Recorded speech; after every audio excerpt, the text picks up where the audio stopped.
se bem que também não deixa de ser, não é? Mas falar de livros numa escola bíblica ou num evento como esse é prestar até um serviço para os irmãos. Então eu trouxe alguns livros de minha modesta autoria, evangelhos que Paulo jamais pregaria. Veja que a matéria gira em torno de Paulo. Então, se você desejar se aprofundar um pouco mais, eu trouxe esse livro, Evangelhos que Paulo jamais pregaria. Trouxe também erros que os pregadores devem evitar. Irmão Ciro, quer dizer então que o irmão não erra? Claro que eu erro. Se o irmão prestar atenção, não vai ver que eu erro, todos nós erramos. Mas eu não estou falando aqui desses erros corriqueiros, esses erros que a gente comete, às vezes trocamos uma palavra pela outra, a pessoa está cansada e não dormiu bem à noite, ou fez uma viagem cansativa, e a pessoa às vezes acaba atropelando as palavras. Você nunca ouviu falar daquele irmão que foi fazer uma oração, e ele foi dizer, poderoso, soberano Deus, e na hora ele se atrapalhou, falou, saboroso, veja. Isso acontece, não é? Mas é claro que eu não estou tratando de erros assim, dessa natureza. Eu estou tratando de erros doutrinários, erros que depõem contra a Bíblia, e às vezes trazem defeito, bordões, para assim dizer, clichês, que a pessoa menciona porque ela ouviu alguém falar, achou bonito, mas que se você analisar à luz da palavra de Deus, você vai ver, não passa no teste da palavra. Só para citar aqui rapidamente, veja, quando Jesus morreu, houve festa no inferno. Muita gente cita isso. Aliás, tem pregador que até faz uma encenação, diz que o diabo estava festejando lá no inferno com os demônios. O diabo estava com o garfo na mão, lá o tridente, todo avermelhado, cuspindo fogo pela boca, e os demônios fazendo uma grande festa.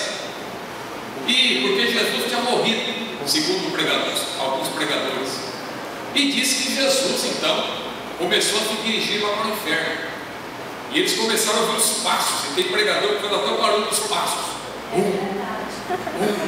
e disse que Jó estava do lado do diabo. Veja, irmão, e Jó deu uma cotovelada no diabo, está vendo? Eu não te falei que o meu Redentor vive? E disse que Jesus chega lá e toma a chave do diabo, pisa na cabeça do diabo.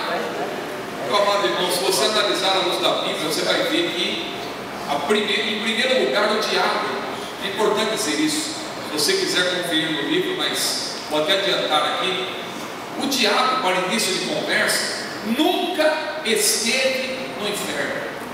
A Bíblia diz que ele é o príncipe das potestades do ar, e nós não temos que lutar nem contra a carne, nem contra o sangue, mas contra principados, potestades, hostes espirituais da maldade, príncipes das trevas deste século, nos lugares celestiais. O diabo não esteve no inferno. Segundo, quem falou que um dia o diabo teve chaves? Isso aí, se você olhar com atenção na Bíblia, você vai ver que Jesus disse, eu tenho as chaves, mas não disse que Jesus tomou do diabo. E em terceiro lugar, quem falou que quando Jesus morreu havia motivo para o diabo fazer festa? Pelo contrário, o diabo e os demônios ficaram apavorados, porque foi na cruz que Jesus venceu Satanás, foi na cruz que Jesus deu prata da vitória, foi na cruz que Jesus disse, está consumado, glória seja dada ao maravilhoso nome de Jesus. Então veja, irmãos, que esse tipo de bordão não passa no teste da palavra. Quando Jesus morreu, houve festa no inferno, não cai uma folha de uma árvore se não for na vontade de Deus, eu venci o mundo e vós vencereis, até 1000 irá de 2. Bom, isso aqui já virou história, né? Deus cegou o entendimento dos incrédulos, Jesus tomou a chave do diabo, quem não vem pelo amor vem pela dor, fazer o bem ensinar a quem, o cair do homem levantar. Bom, são frases aí de efeito que são utilizadas, mas que não passam no teste da palavra. E eu trouxe também erros que os adoradores devem evitar. Isso é importante, irmãos, não é mera propaganda como eu falei, mas esse livro aqui que eu acabei de mencionar, para a glória de Deus, no ano de 2005 foi o livro mais vendido da CPAD, entre todos os títulos. Então veja que o livro, para a glória do Senhor, tem tido uma boa aceitação. Há muitos também que não gostam, né?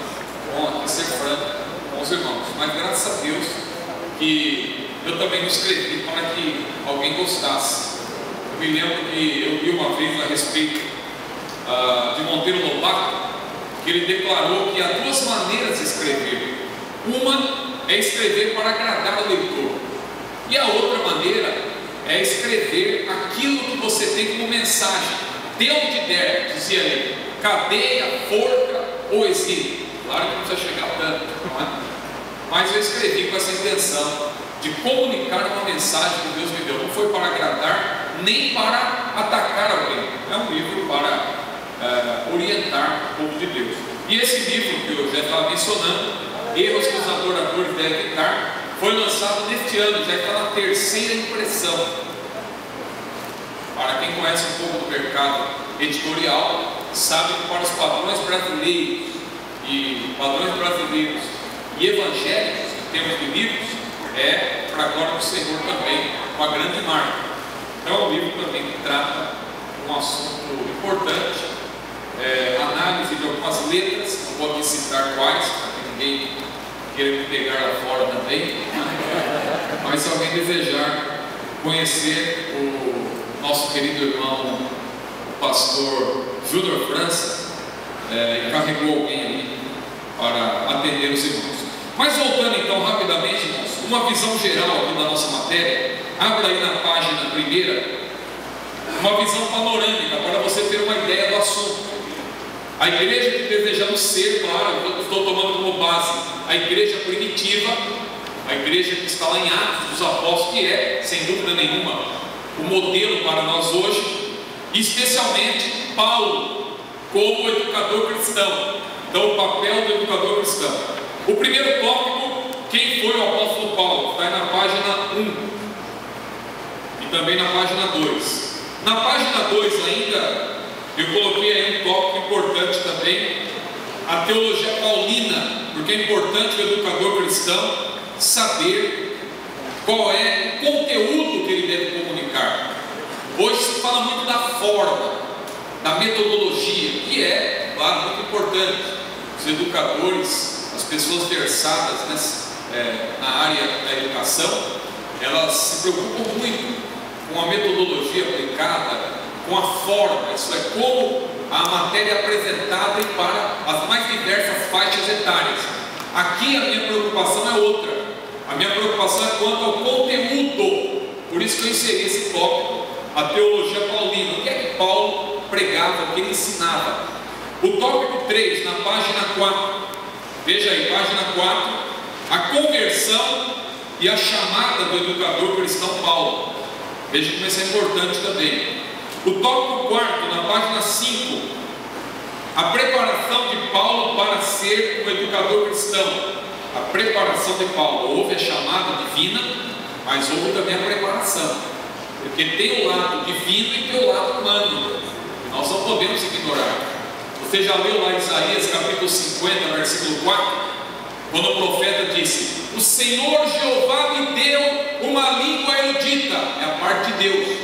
Mas logo em seguida ele diz: o Senhor Jeová me deu uma língua erudita. Agora veja, para que eu saiba dizer a seu tempo uma boa palavra ao que está cansado.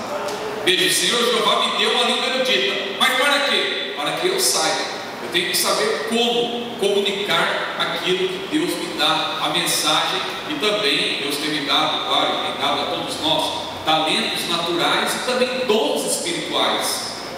Talento natural, claro, ele dá a todos, até a pessoa do mundo recebe. Mas dom espiritual, aí é para o servo do Senhor. Então Deus nos tem capacitado com talentos naturais, mas também com dons espirituais. Mas para quê? Disse o profeta: para que eu saiba dizer a seu tempo uma boa palavra ao que está cansado. Ele desperta-me, disse Isaías, todas as manhãs, desperta meu ouvido para que ouça como aqueles que aprendem. Glória seja dada ao maravilhoso nome